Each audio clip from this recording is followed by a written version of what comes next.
Welcome back to another reading and correcting with me, Kindar, the Tiger Writes, and Ty, the Tiger Supervisor. These are where I read a chapter from one of my stories and correct it as I go. If you want to listen to these live, it's every Tuesday morning, 8 a.m. Eastern Time on Twitch and YouTube. And if you want to support me, that is on my Patreon. Today we are doing chapter 56 of The Captain Heart. And this is the readout for Deck 3 of the Civilian Housing section. The technician explained. Jeremy now had enough of the technical language. He'd wanted to familiarize himself with the controls, and most technicians understood English.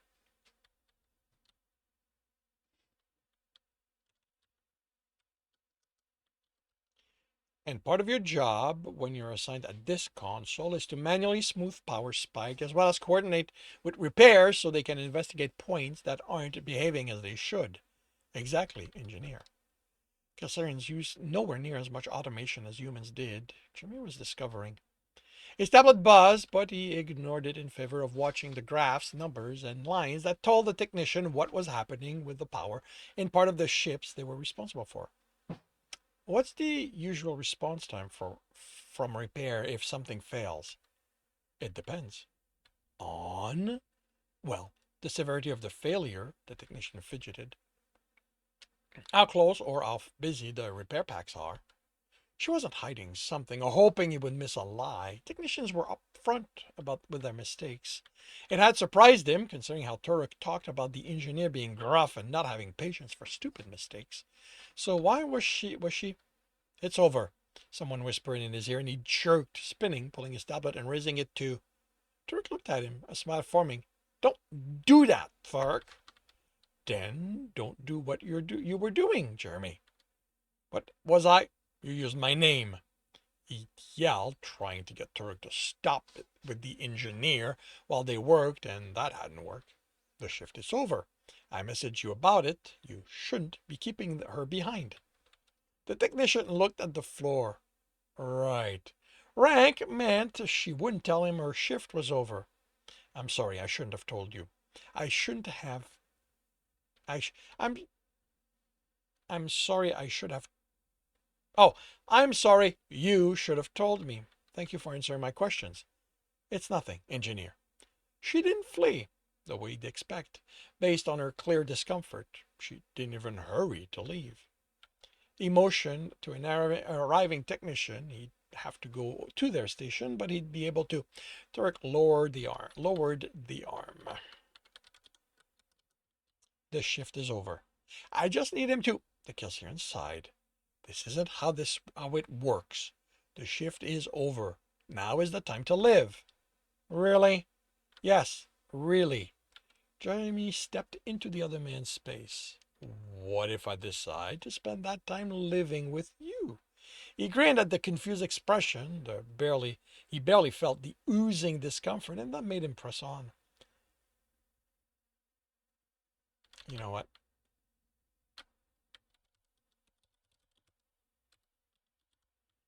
Well, the office is mine. Maybe we can get to know each other well enough. You'll give me an even shorter name to call you by. It definitely wasn't fear in Turk's eyes, but incomprehension. Maybe he couldn't understand why Jeremy would hit on him when he was married and he had Gralgiran in his life, which made this even funnier. He laughed. You should see your. Turek glanced over Jeremy's shoulder and his expression went deadpan. He glanced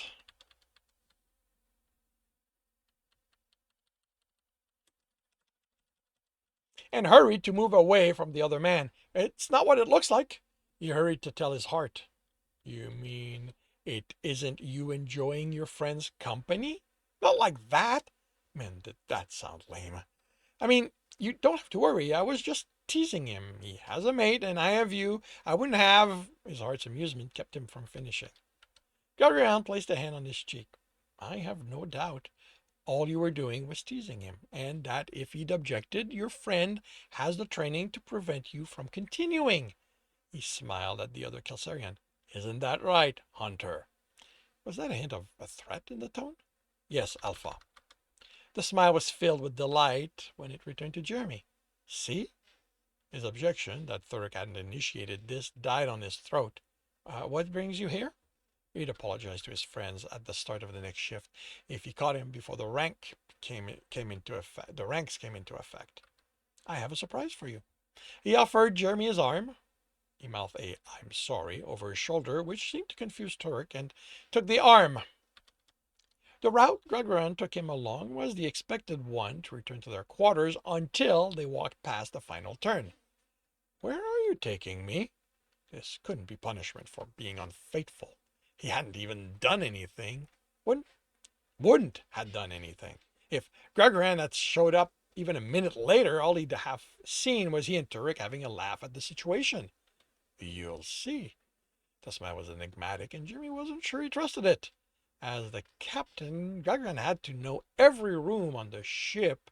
He could probably take them to, the brig? Without even having to ask for directions. Would explaining what he'd been doing help, or make him come across as working too hard at covering up a truth? Why had he found these situations so funny when they happened in romantic comedies? There were a few more turns, then they stood before a door. Gralgiran motioned for him to open it. Was he really going to get him to open the door to where he was going to be punished? Well, if he had hurt his heart enough to deserve some sort of punishment, he'd take it like a man. He tapped the panel, then entered the... He looked at the Kelsirian couch. The snuggle seats on each side that were to the left of the large room, the wall which displayed a starfield. Ahead, a corridor led further in. I don't understand. What kind of punishment was he going to receive here? The hand squeezed his shoulder, and Gralgiran nuzzled his neck. Welcome home. He urged him forward. But our quarters are back there. The first door on the left was the shower room, and at the back, two closed doors. A few paces further in, on the right, a door was open, revealing a bedroom. The next door on the left was an office. The one after that, another office, but this one had... Is that a drafting table? He was at it before Gralgiran replied. He activated it, then brought up the menu and its capabilities. He didn't have all the technical understanding yet to make out everything it did, but just from what he could read, it was more advanced than the one in his lab on the station. He turned. This is for me? Gralgiran smiled, leaning against the doorframe. And for me. This way, I'm hoping to avoid breakfast with you paying more attention to your tablet, trying to understand what you wrote in the night, than to me. Jimmy ran at him, then before he thought better, he jumped, wrapping his arms around the Kelsirian's neck and kissing him. His leg went around the waist, then a hand was on his ass, holding him up. Their tongue rubbed together as they moved from muzzle to mouth. They moved, and Jeremy didn't care where to. The motion rubbed their erections together, and it felt good. His ass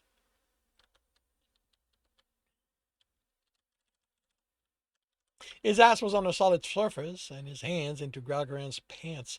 The fasteners were magnetic and strong enough they didn't easily come undone, but they gave as his hand reached a hard cock. Gralgiran grunted and thrust in the hand. You know what? Unthrust.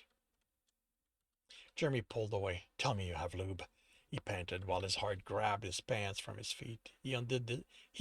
While his heart grabbed his pants from his feet, he undid his. He took them off with a couple of ass bounce on the drafting table. Then Gralgiran was back between his legs, his hand glistening and a hungry look in his eyes. He nodded, and the hand moved between them. The fur brushed against his cock, and a shiver traveled from there, up his spine to the center of his pleasure center. Then his balls were pressed between him and the arm, the fingers moving between his cheeks, licking them, then pressed against.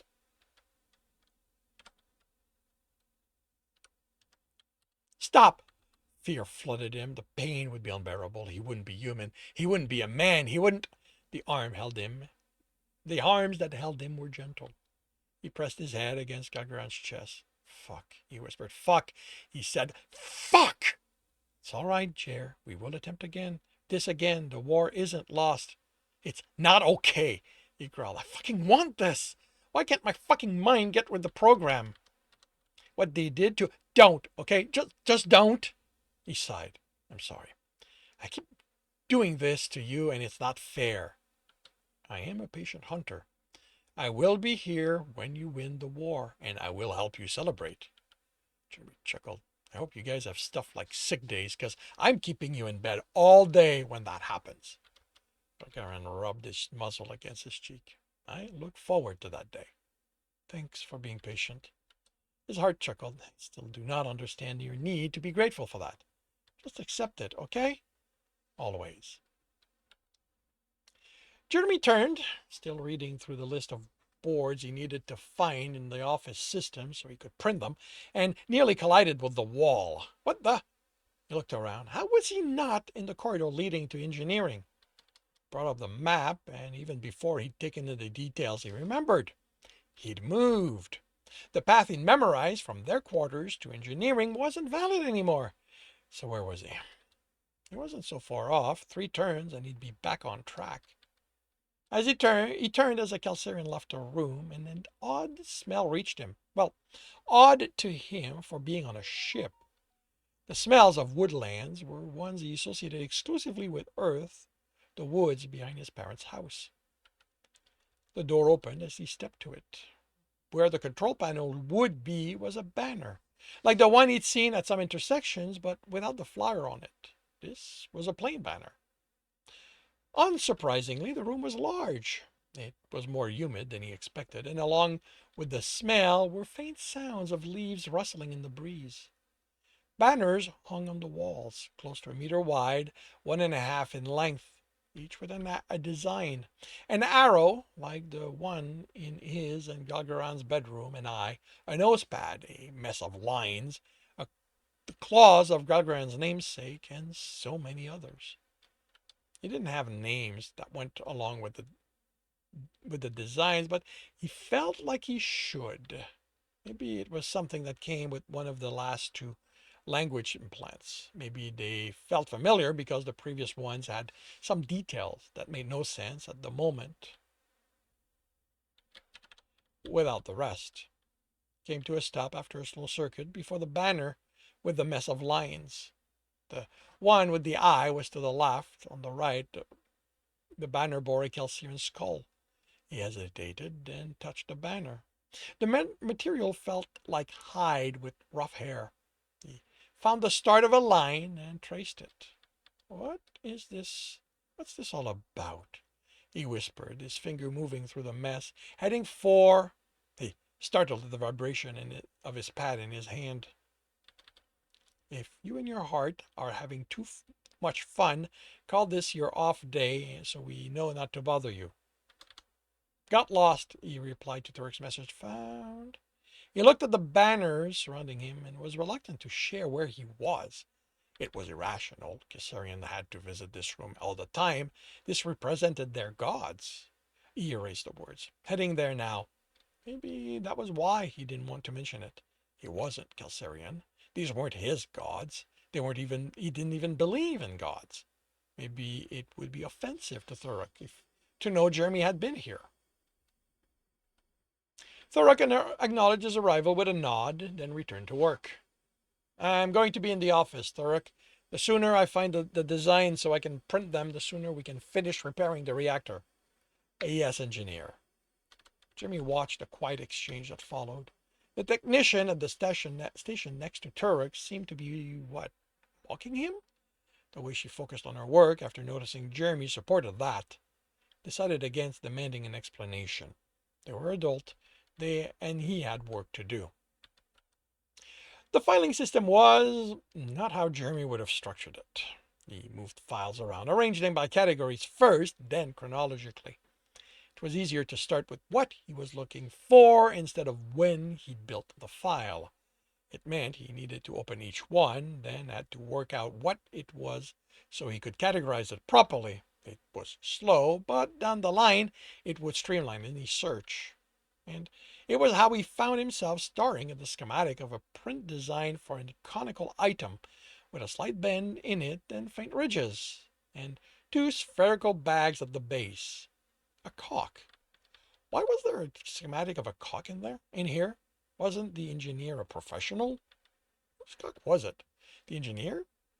The dimensions made it larger than his cock, maybe larger than Gralgiran's. He hadn't measured it, so without putting his hands on it, he wouldn't. He looked at the printers.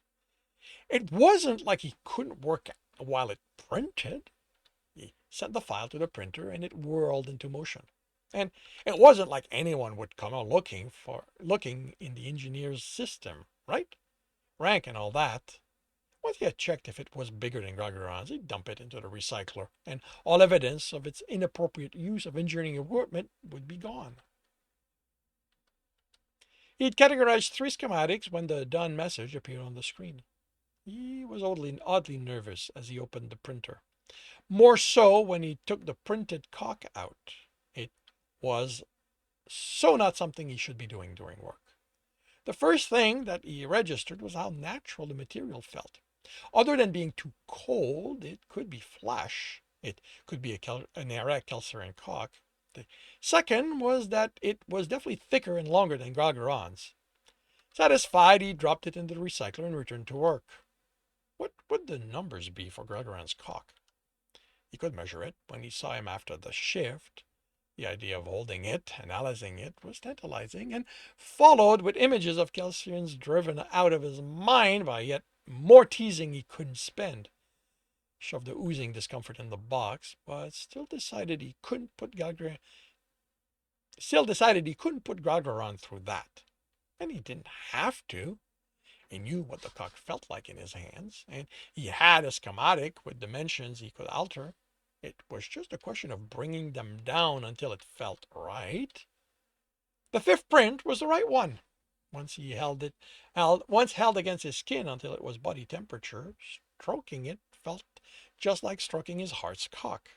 Enough, he ended up hard himself. He set it aside. He had work to do, and he shouldn't enjoy himself like that with a replication of a cock when he'd have the real thing when he returned to their quarter, and where he'd probably freak out again the moment it came close to his ass. He couldn't keep doing that to him. He had the cock. What if he set the lubricant to print? If he freaked out in the privacy of the office toilet, who'd know?